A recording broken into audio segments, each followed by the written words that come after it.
Practice reading sentences. Start with let us. Children, read with. Let us have a teddy bear picnic with all our stuffed animals. Let us build a magical cat out of cardboard, boxes, and imagination. Let us plant seeds and watch them grow into colorful flowers. Let us make a giant bubble with our bubble wands.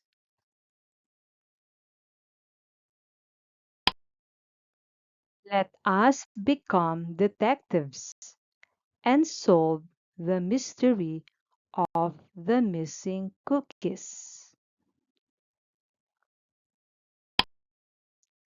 Let us have a dance party in the living room.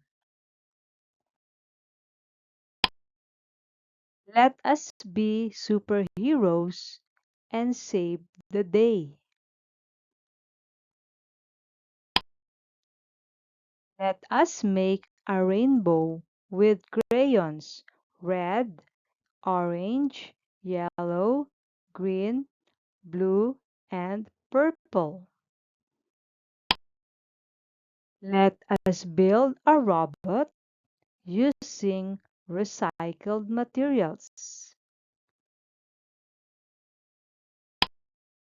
Let us have a race who can run the fastest. Let us paint a masterpiece with our fingers and colorful paints.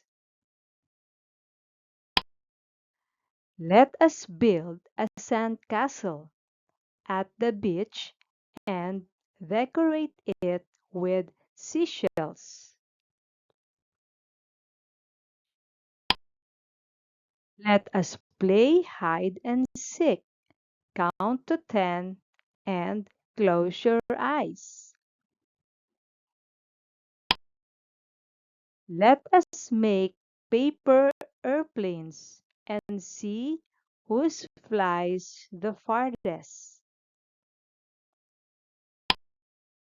Let us dream big and imagine all the wonderful things we can do.